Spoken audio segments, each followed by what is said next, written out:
Ça va? Tu vas bien? Très bien, et toi? Allez, on y va, c'est parti. On y va. Alors Edouard de Mézerac, bonjour. Bonjour Mathieu. Merci d'être avec nous ce matin pour cet épisode de Greenlight. Tu es donc CEO groupe récemment nommé d'Artefact. On va en parler pendant cette émission.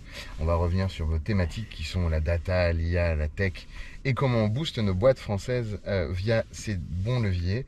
Une première question, Edouard, où est-ce qu'on va? Direction 19 rue Richet. Je crois que tu connais bien cette adresse. C'est le siège d'Artefact. Ok. Dans le 9e.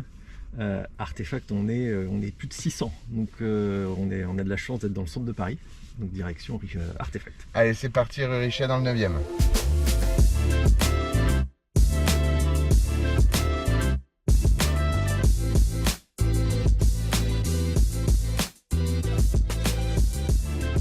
Alors Edouard, donc tu le disais, 600 collabs en France, 1700, 1800, j'imagine que ça change tous les jours, collaborateurs dans le monde.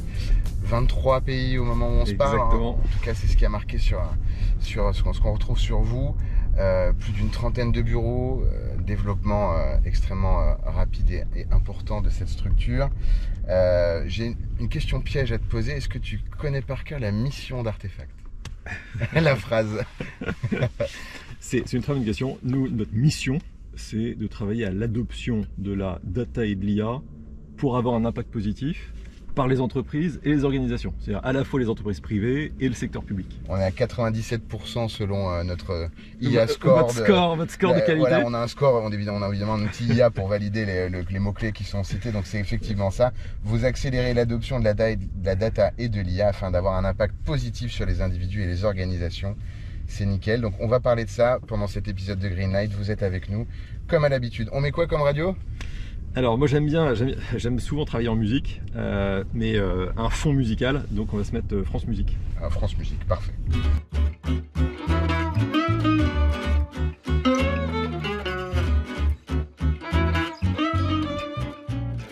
On commence cette interview comme à l'habitude par toi, donc je suis remonté aussi loin que possible. J'ai commencé pas remonter trop loin, Mathieu. Je suis pas remonté trop loin, évidemment. On laisse une place tout comme l'IA, on fait attention à la vie privée, mais prépa à Stan. Ouais. Voilà. Toi, tu viens d'où en France à la base? À la base, moi j'ai grandi pas mal à l'étranger. Okay. Grandi aux États-Unis, grandi au Mexique et rentré en milieu de primaire en France. Et puis après, je suis devenu interne à Paris. Donc je suis pas parisien. J'étais à l'internat ici à Paris et ensuite prépa HEC. D'accord, donc déjà à l'international dès le début et pour aller à Stan ensuite. Puis après la prépa, licence d'histoire à la Sorbonne. Alors ce que j'ai fait, c'est que je suis arrivé à HEC. J'ai adoré HEC parce qu'il y avait plein de maths, plein d'histoire. Sauf qu'en arrivant en première année, il n'y a plus d'histoire. Et je voulais garder un pied dans Paris et continuer d'apprendre. Et donc je me suis inscrit avec des amis en parallèle d'HEC en licence d'histoire. Ah ouais, en plus. Okay. Voilà. Ouais, fine. Qu'est-ce que tu retiens du coup de cette période Sorbonne? Surtout qu'en plus, c'est intéressant de voir un différentiel entre HEC et l'école, en plus en dehors de Paris, et la fac. Ouais. En plus en licence, où t'es pas forcément dans les plus beaux amphis, et c'est parfois un peu challenging. Et alors moi ce que j'ai adoré, c'était en fait de rentrer plus en profondeur dans des phases, donc c'est histoire moderne, c'était 17e, 18e, donc passionnant. Et ce que j'ai aimé, c'est que dans le monde de la tech, en fait, il y a plein de gens qui n'aiment pas l'histoire parce qu'ils disent l'histoire sert à rien, faut uniquement être tourné vers l'avenir. Et moi, je suis pas d'accord. Je pense qu'il y a plein de choses à apprendre des grandes ruptures technologiques qu'il y a eu dans le temps. Et donc, j'aime bien avoir un pied derrière et un pied devant. Et puis même si en termes de roadmap, j'imagine que votre roadmap et les roadmaps des solutions que vous utilisez sont très clairs, n'empêche que quand on ne sait pas où on va, c'est pas mal de se rappeler d'où on vient. Exactement. Après HEC, tu rentres pour un parcours royal en strat chez Oliver Wyman. Tu vas de analyste, grade number 1 jusqu'à partner. C'est une sacrée tranche de vie que tu as fait là. L'advisory, le conseil, ça s'est imposé à toi ou c'était une opportunité, une connaissance? En fait, j'ai choisi le métier du conseil parce que je voulais... D'abord, j'ai rencontré des gens très smart avec lesquels je me disais je serais ravi de bosser avec eux. Et j'avais une peur phobique de m'ennuyer. Et donc la variété des sujets, des missions, etc. Faisait que c'était un alignement de planète qui était bon. Et puis l'autre raison pour laquelle j'ai choisi cette boîte-là, c'était qu'ils étaient très forts sur des sujets de data. Donc moi j'ai commencé, tu vois, dès 2008 à coder en SQL Ah ouais. pour des projets chez des gros retailers. Et donc j'étais, à l'époque, je bossais pour Carrefour, où on faisait des calculs d'effets de halo. Et donc on avait des bases SQL colossales avec toutes leurs transactions. Et donc c'était déjà le début des sujets data à gros volume. Alors c'était pas simple parce que on n'avait pas du Python, c'était que des vieux langages de bases de données. Et ce que j'aimais bien, c'était... Pas sur Access quand même. Ah non, Access, faut pas exagérer. Faut pas Access, exagérer. t'arrives à des limitations assez vite. Que tout était sur SQL, Microsoft SQL. Et ce que j'aimais, c'était travailler sur des sujets compliqués et les expliquer de façon simple au management. Je me rappelle, le patron de Carrefour disait, mais ce qu'il avait adoré sur le projet, c'était quelqu'un qui était venu lui expliquer l'effet de halo que les promotions pouvaient avoir et qu'on avait modélisé mathématiquement. Donc ça, cette complexité technique et la simplification qu'il faut faire pour l'expliquer, c'est ça que j'avais beaucoup aimé. Ouais, c'est l'adoption par la vulgarisation avec un earn-out très clair de ce que tu gagnes en faisant un tel projet. Le pire et le meilleur du conseil en 2 souvenirs. Le pire du conseil, c'était les week-ends à bosser quasiment jour et nuit parce qu'il y avait des deadlines colossales. Ouais. Et donc l'espèce de quantité de boulot. Mais ça m'a jamais complètement pourri la vie, mais c'était la charge de boulot était pas simple. Et le meilleur du conseil, c'était de pouvoir partir à l'étranger. Donc j'ai bossé en Italie pendant 1 an, et puis je suis parti aux États-Unis. Donc j'ai bossé pendant 2 ans à Minneapolis. À Minneapolis. Dans le Minnesota, dans le vrai de vrai. Ouais, donc Midwest. Midwest américain. J'ai été énorme projet à l'époque, et j'étais le seul consultant qui habitait à Minneapolis. Tous les autres, ils arrivaient de Boston, de New York, machin. Et on venait de se marier, et on s'est dit avec ma femme, banco, on part, et donc on s'est installé dans Minneapolis, et on a vécu pendant 2 ans dans Minneapolis. Ça, c'est une case ticket que peu de gens ont tiqué d'habiter à Minneapolis. C'est rare, ouais. C'est bon. C'est rare. Et du coup, c'est bien, tu me fais un lien avec ma prochaine question, parce que l'international, dans ton éducation, dans ton histoire familiale, rapidement dans ta carrière, en tout cas, c'est ce qui t'a plu dans l'advisory. Shanghai, c'est 2016, ouais. C'est ça. Donc, pourquoi tu vas là-bas à la base au-delà de cet amour de l'international, j'imagine que les opportunités étaient vastes. Pourquoi Shanghai a fait partie de ta vie? Alors, c'est d'abord un projet de famille. On était mariés, 2 enfants, et on s'est dit, je me rappelle, on était en voiture, à essayer d'endormir le dernier dans la voiture en se promenant dans Paris en rentrant un dimanche soir. On s'est dit, mais il faut qu'on parte, quoi. Il faut qu'on parte, faut qu'on aille ailleurs. Donc ça, c'était avec ma femme, on s'est dit, il faut partir à l'aventure. Et ensuite, on a hésité entre 2 trucs, la Russie. Ouais. Parce qu'à l'époque, on se développait pas mal en Russie, et la Chine. Alors, heureusement qu'on n'est pas parti en Russie. Et la Chine, la Chine n'avait pas bonne presse. C'était 2014-2015, on commençait à se poser des questions. Très pollué, on parlait pas encore du digital plein de mal. Et ce qui a changé un peu, c'est lorsque Alibaba a fait ce partenariat avec Auchan. Et d'un seul coup, en fait, on s'est dit, mais il se passe quelque chose là-bas, et on a intérêt à suivre. Et donc on est arrivé. Quand tu arrives, tu as découvert cette énergie. C'est complètement dingue. On en parlait en préparant cette émission. Shanghai, tu as vécu une époque dorée. Enfin, c'était formidable, 15 à 20. C'était encore c'était le grand Shanghai de tous les expats qui nous regardent, qui j'imagine se reconnaîtront dans ce que tu décris. Il y a, je pense, c'est une des rares villes au monde où il y en a essaimé partout dans le monde, plein d'anciens de Shanghai. Donc il y a des anciens de Shanghai à Singapour, à Paris, à New York, on se retrouve régulièrement. Et ce qui était fascinant, c'était l'explosion du digital. Quand je suis arrivé, les WeChat Pay n'existaient pas.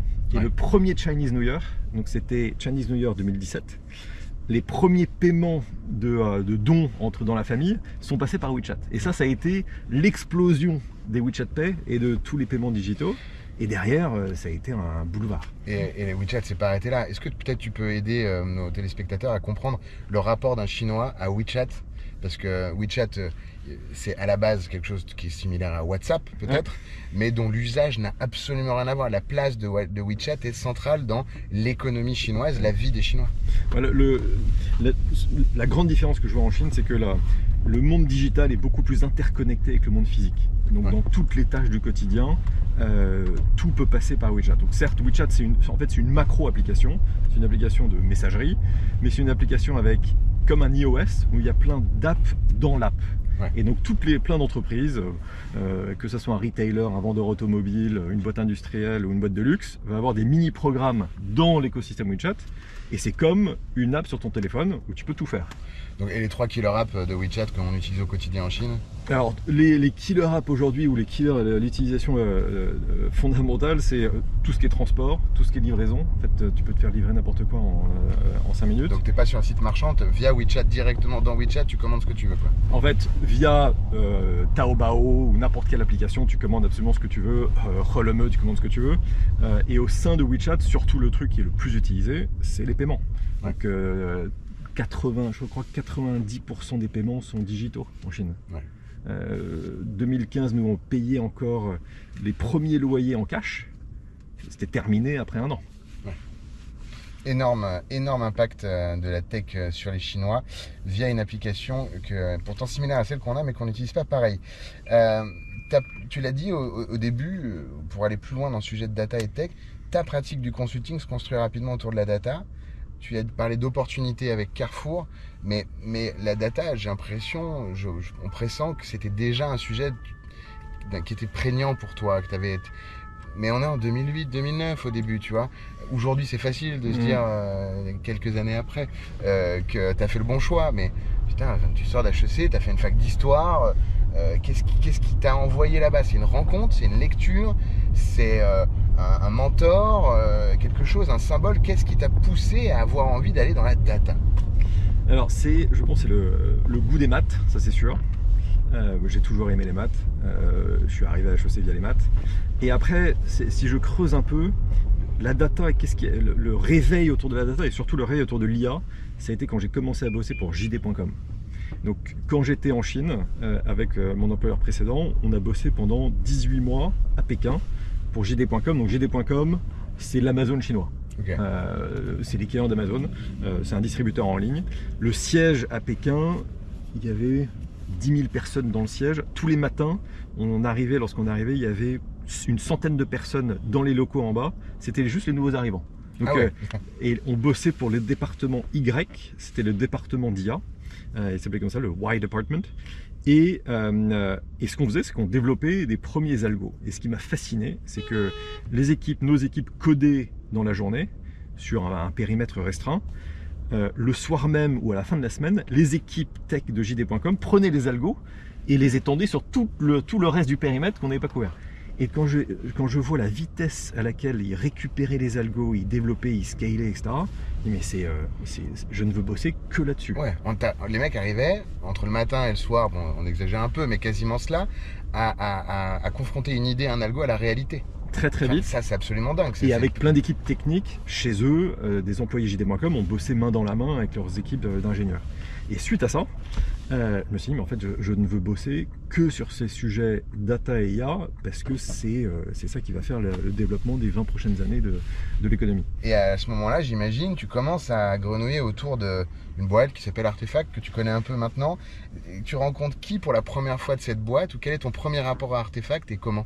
Alors, je les ai d'abord croisés quand j'étais chez Carrefour, je me rappelle très bien. J'ai entendu parler du mot, je suis allé sur leur site. Donc ça, c'était avant même de partir en Chine. Je vais sur leur site et je me dis, ils ont tout compris. Ce croisement data, IA et conseil, ils ont tout compris. Ensuite, j'ai un principal qui bossait beaucoup avec moi chez Wayman, qui part de Wayman pour rejoindre Artefact à Paris. Okay. Un peu en fer de lance. Quelques mois après, Vincent Luciani et Guillaume de Roquemorel me contactent et me disent, est-ce que tu veux pas développer toute notre activité data IA en Chine? Et donc j'ai dit, bon, ça a été une espèce de rencontre coup de cœur et un alignement de raison et guts, où se dit, c'est les bonnes personnes. C'est le bon thème. C'est le bon thème. Il y a de l'international. Bon, voilà. C'est le bon pays. Et je me dis, travailler sur un sujet data IA en Chine maintenant, il n'y a pas tellement de projets plus intéressants. Donc j'ai dit banco et j'ai rejoint l'aventure.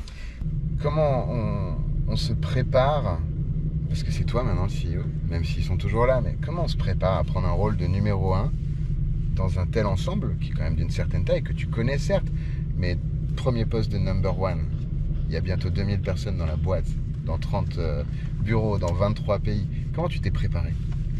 C'est une très bonne question. Alors d'abord, les choses arrivent toujours plus vite que ce à quoi on croit. et ce à quoi on pense. Donc ça arrivait plus vite que ce que je pensais. Donc j'étais très heureux que Vincent m'ait demandé et m'ait posé la question, et Guillaume de prendre la suite. Très heureux et très honoré. Mais ça arrivait plus vite. Qu'est-ce qui fait que c'est possible? Honnêtement, j'aurais jamais accepté si j'étais pas entouré de personnes en qui j'avais très grande confiance. Je travaille très bien avec Raoul, le patron du Moyen-Orient, qui est basé à Dubaï. On a rejoint Artefact au tout début. Je travaille très bien avec Radi, le patron des US, avec Justine, la nouvelle patronne de la France. Donc, c'est vrai qu'il y a... Je me sens extrêmement bien entouré sur tous les pôles d'Artefact, avec des personnes qui sont là depuis longtemps, qui connaissent bien la boîte et qui ont aussi, avec moi, développé Artefact. Donc le premier point, c'est de vraiment d'avoir des bases solides autour de soi. Et la deuxième chose que j'ai fait dès le départ, c'est d'aller rencontrer le plus de monde possible. La France, je ne connais pas encore tout le monde. Je suis allé aux États-Unis très vite. J'étais aux États-Unis lorsqu'on a annoncé à toutes les équipes que je devenais le CEO. Appointed CEO. Exactement. Et puis aux États-Unis, j'ai fait une demi-heure avec chacun des directeurs partenaires. J'étais en Angleterre il n'y a pas longtemps. Je vais au Maroc dans pas longtemps. Je vais à Dubaï dans pas longtemps. J'étais en Chine il y a encore 3 semaines. Donc ma top priorité, c'est de bien rencontrer individuellement chacun des partenaires, chacun des directeurs et les équipes, parce qu'on est une entreprise de talent. C'est notre seul actif, c'est les talents de la boîte. Évidemment, quand on prend un rôle de CEO, quand les fondateurs sont encore là, on a un espèce de jeu, mais c'est comme dans toute transmission, c'est d'être à la hauteur du legacy, et en même temps d'espérer un peu imposer sa marque. J'imagine que la tienne, pour peut-être les 5 prochaines années, sera peut-être pas trop loin du thème international. J'imagine. C'est exactement ça, Mathieu. Quand on regarde, aujourd'hui, on est 600 à Paris, 1100 dans le monde. Quand on regarde les plans de croissance sur les 5 prochaines années, on fait, c'est pas secret, on fait à peu près 200 millions d'euros de chiffre d'affaires aujourd'hui. Notre ambition, c'est de faire 600 millions 2030. Pour moi, 80% de ce chiffre d'affaires additionnel qu'on va créer, c'est hors de France, c'est l'international. Et l'international, c'est quoi? C'est les États-Unis, c'est le Moyen-Orient, c'est l'Asie, on est présent en Amérique latine, on est présent maintenant en Indonésie, et c'est vraiment ce pari-là. On arrivera à développer Artefact qui fait 600 millions d'euros de chiffre d'affaires, horizon 2030, si on continue de se développer à l'international. Et on précise que Artefact étant une boîte entre la data, le conseil, l'implémentation, est rentable since day one, quoi. Je veux dire, c'est pas une boîte qui cash burn, vous n'êtes pas un éditeur. Exactement. Bien que vous créiez beaucoup de contenu avec des labos. On a une petite tradition dans cette émission, on arrive à la moitié, on a demandé à quelqu'un que tu connais bien de te poser une question, et donc toi tu vas la regarder sur l'iPhone et nos téléspectateurs vont la découvrir directement à l'écran. Alors tu nous diras après qui c'est et voilà. Bonjour Edouard, vous arrivez au poste de CEO d'Artefact dans un moment de grande évolution des technologies. Comment votre expérience en Asie et en Chine influence votre perspective sur l'évolution de l'intelligence artificielle? Génial, quelqu'un que tu génial. Il a oublié d'être bête. Pietro Brambilla, quelqu'un que j'apprécie beaucoup, c'est le directeur financier de L'Oréal sur toute l'Asie. Okay. À Pâques. On a beaucoup travaillé ensemble avant même qu'il parte en Chine. Il est arrivé en Chine 1 an après moi. Okay. Et on a fait de super choses ensemble, des cas d'usage IA, de travail sur la gouvernance data, etc. Et cette question est une très bonne question pour 2 raisons. En fait, on avait un peu oublié la Chine sur les sujets IA. Tout le monde parlait de ChatGPT, GPT-4, OpenAI, Nvidia, etc. Et puis d'un seul coup, est sorti DeepSeek. Ouais. Et DeepSeek, fait un peu de mal à Nvidia. Exactement. DeepSeek qui sort en février, où il y a un groupe de talents chinois sortant des meilleures universités chinoises qui ont craqué une nouvelle approche pour développer un modèle de façon beaucoup moins coûteuse qui marche quasiment aussi bien. Et d'un seul coup, la Chine est revenue sur le devant de la scène. Et donc pour moi, le premier élément de réponse, c'est la Chine va faire partie de l'écosystème IA mondial. Ouais. Concrètement, tu vois, en décembre, avant que DeepSeek sorte, j'ai lancé une branche de notre centre de R&D à Shanghai. Okay. Donc on a un doctorant qui est rattaché à une université avec Jiaotong University à Shanghai, ouais, qui est dans nos locaux et qui travaille sur des sujets d'IA et notamment d'IA générative sur le RAG, c'est-à-dire le traitement de l'ensemble de socles de données pour qu'un modèle de langage puisse interroger ces socles de données avec pour rapidement. Puiser dans un data pool. Exactement. Donc ça Je fais semblant, mais j'y connais rien. mais ce sont les bons mots. Et la deuxième chose, pour répondre à la question de Pietro, ce que j'ai appris en Chine, c'est la vitesse. C'est un des rares pays où on peut aller très vite et avec un terrain de jeu qui est colossal. C'est pas, dans beaucoup de pays on va très vite, mais c'est tout petit terrain de jeu avec des moyens tout petits. La Chine, c'est la combinaison de la vitesse et de la taille. Cette vitesse, c'est impératif pour Artefact qu'on la garde. Et j'arrive avec ça et je veux le distiller sur vitesse, sur innover sur les nouveaux sujets, vitesse sur comment on aide les clients à aller beaucoup plus vite que les concurrents et comment on implémente plus vite, vitesse de recrutement, vitesse lorsqu'on fait des acquisitions, il faut qu'on aille plus vite que les autres pour trouver les bonnes entreprises. Donc cette notion de vitesse, c'est ça qui m'a le plus marqué en Chine et j'ai essayé de garder cette empreinte-là. En tout cas, on salue ton ami et on le remercie pour sa question. Ouais, j'avais pas préparé cette question, mais en pensant à l'international, on a tous des challenges quand on prend un poste, que ce soit ta faute ou pas de bol, c'est comme ça. L'international est au centre de votre stratégie et en même temps l'international ça devient de plus en plus chaud.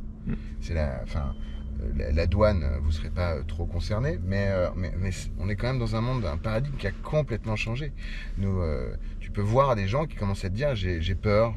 Voilà, il y a cette notion de peur, elle est d'anxiété, mais justifiée pour des pays qui traversent des moments gravissimes, et puis nous qui évidemment rentrons dans la danse. Qu'est-ce que ça t'inspire par rapport à cette stratégie et à ce business à l'international?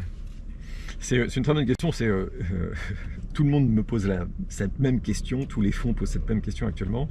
Il y a plusieurs choses. Ce qui est compliqué actuellement, c'est l'incertitude. Ouais. Et donc, ce qu'il faut surveiller, c'est dans 45 jours, qu'est-ce qui va se passer? Est-ce que les tarifs vont être renouvelés, pas renouvelés, etc. Les périodes d'incertitude, c'est ce qu'il y a de pire, parce que ça retarde toutes les décisions. Mais je pense qu'il y a des nouvelles règles du jeu qui sont sorties. Elles vont s'affiner, mais ces nouvelles règles du jeu, à un moment ou à un autre, vont devenir la nouvelle normalité. Donc les choses vont se stabiliser. Et derrière, c'est le jeu de la compétition, du capitalisme. Exactement. Et après, la deuxième chose, c'est quand on regarde chez Artefact, on a toujours été très localisé. C'est-à-dire qu'en Chine, il y a 120 personnes, il y a 118 Chinois. Ouais. Et 2 profils internationaux. Au Brésil, le patron du Brésil est brésilien. L'Amérique latine, ce sont quasiment que des talents d'Amérique latine. Les États-Unis, pareil.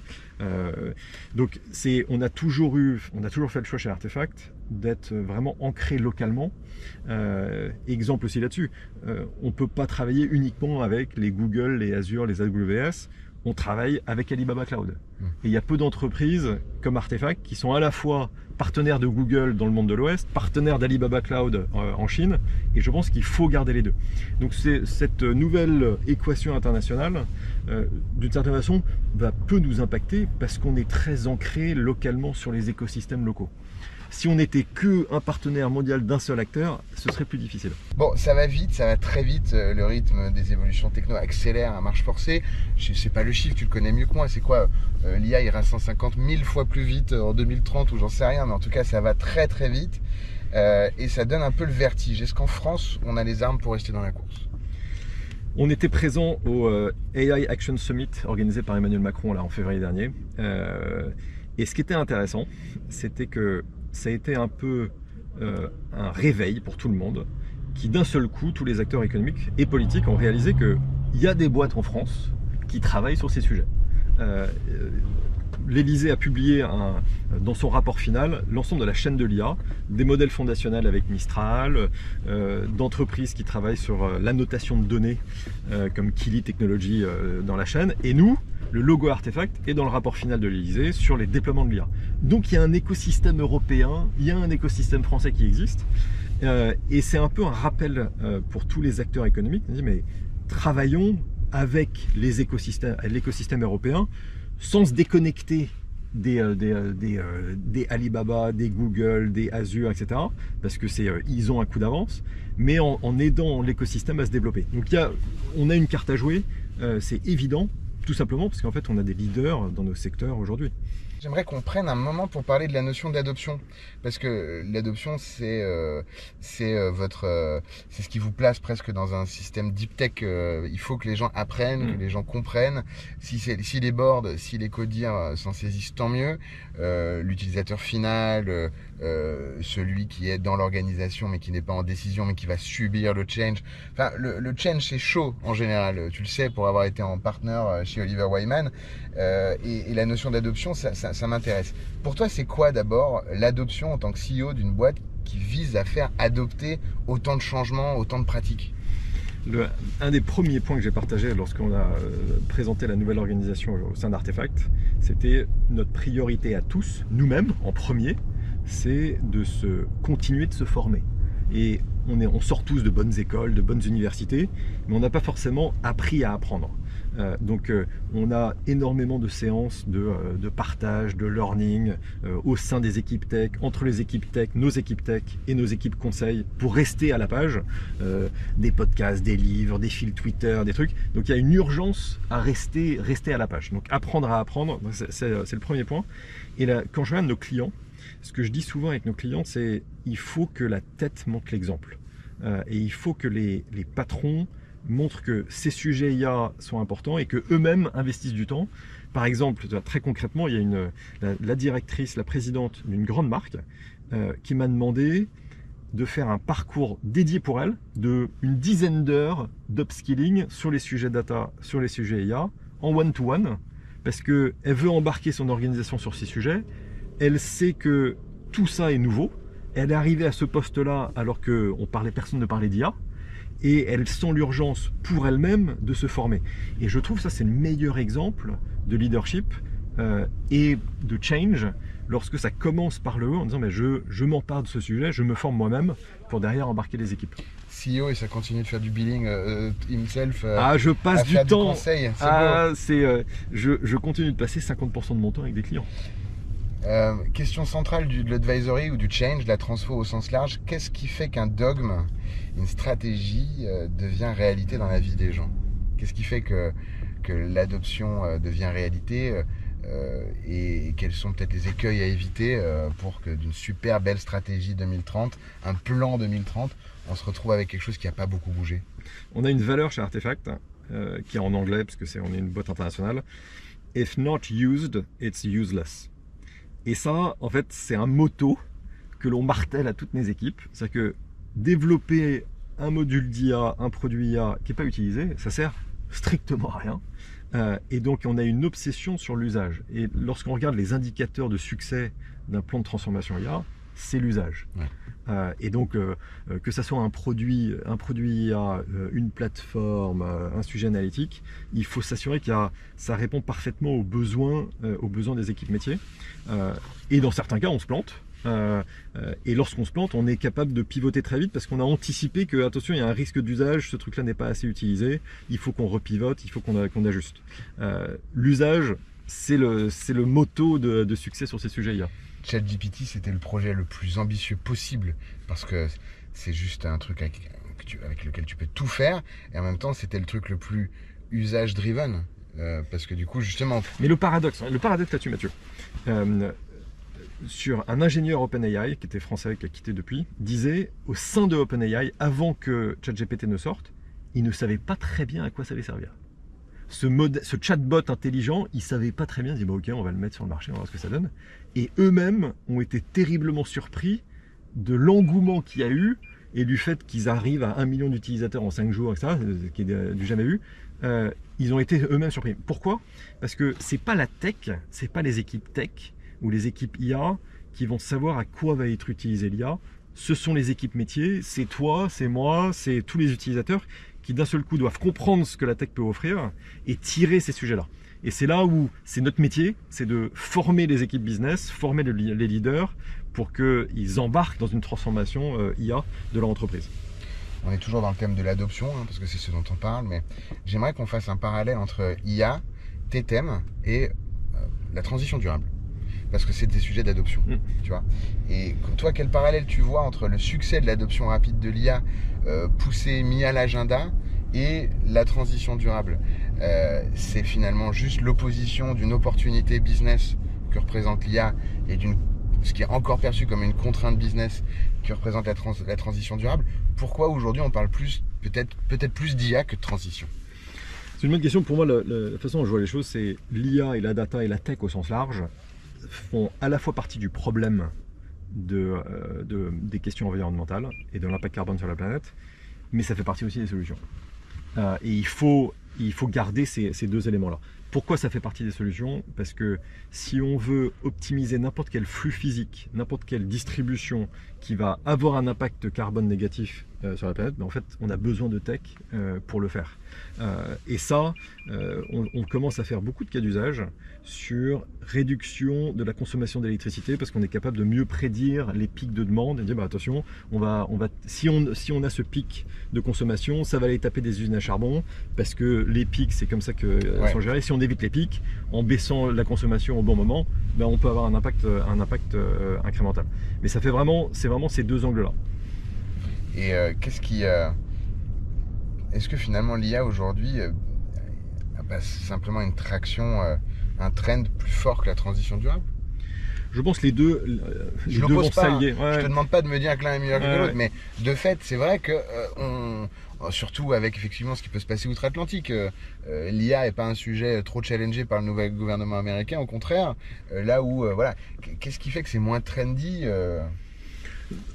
Moi, ce que j'essaye de faire chez Artefact, c'est que de ne pas surfer sur la mode. C'est-à-dire que on parlait du métaverse pleine balle il y a 3 ans, on ne s'est jamais emparé du sujet. Certains ont acheté de l'immobilier, du real estate, exactement, ils se demandent pourquoi. Exactement, et donc de sortir des effets de mode, et de notre point de vue, les questions environnementales sont centrales pour le développement économique des 20 prochaines années.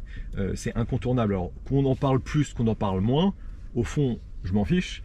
Il faut qu'on bosse dessus. Donc on est une des rares boîtes, on a une personne dédiée, responsable environnementale et sociale, qu'on a recruté il y a 1 an à peu près, et qui porte tous ces sujets en interne. Et pour nos clients, ça devient important. Exemple... c'est toujours un trend chez le client. Et en fait, dans certains cas, nous, on va être force de proposition.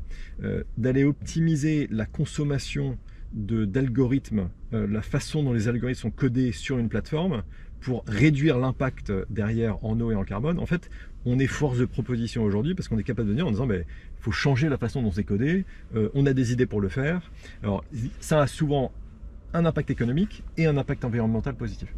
Si on peut avoir un leader mondial français qui propose des solutions tech, ou en tout cas qui aide dans l'adoption de l'IA et qui le fait de façon native avec une approche durable, effectivement, ce serait pas mal.